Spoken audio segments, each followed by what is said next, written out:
Okay guys, it's Thursday night. We're back out in the garage. Unfortunately not to do body work, but the work just the same. But check this out. This is brand new, sealed.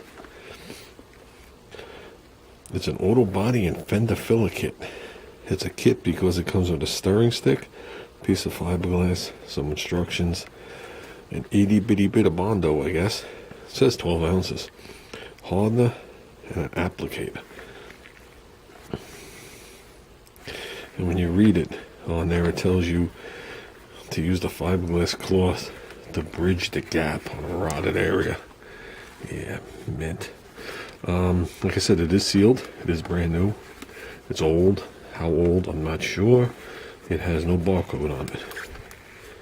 So, I thought that was pretty interesting. I thought that was a nice little collectible to add to the stuff. So with this, we're stripping all the Bondo back off Junior's car.